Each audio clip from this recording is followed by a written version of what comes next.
So SAKK 1614 was a single-arm phase 2 trial for patients with stage 3A and 2 non-small cell lung cancer.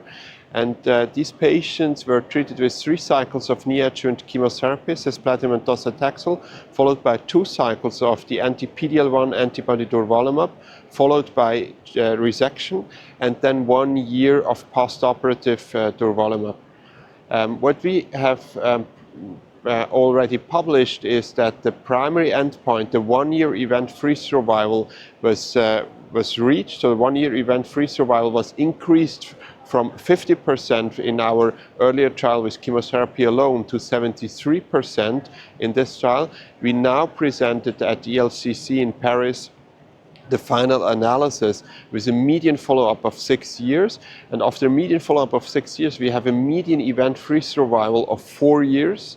And a median overall survival that has not been reached yet. The rate of pathological complete remission in this trial was 18%, and the rate of major pathological remission defined as less than 10% of vital tumor cells in the resection specimen was more than 60%. And as well, PCR as well MPR are major predictors of outcome. Patients with PCR have a median event-free survival that has not been reached after a median follow-up time of now 6 years.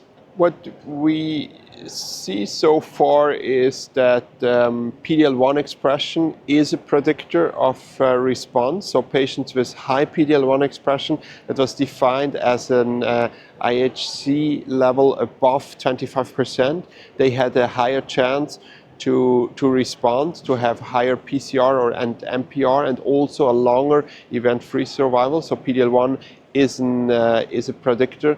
And other than that,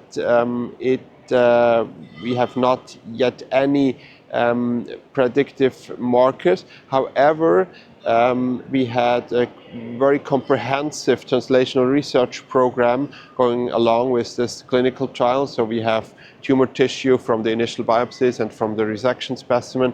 We had at defined time points a blood sample analysis, and we hope to find more and better predictive markers for response to neoadjuvant or perioperative immunotherapy.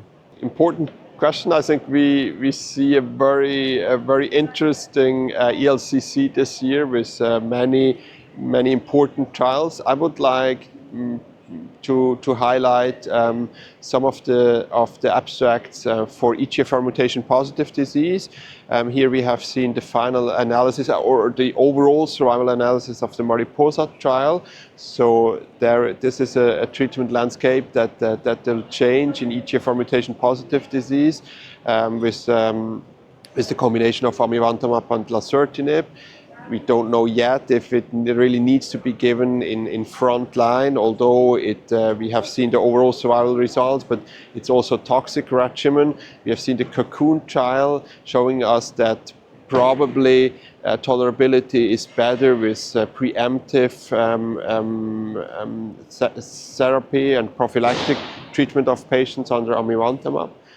I would like also to mention the KRAS field. I mean, we have seen a lot of interesting results for KRAS G12C mutation positive non-small cell lung cancer patients, showing, for example, that adagrasib can be combined with pembrolizumab in patients with high PD-L1 expression and KRAS mutation positive disease.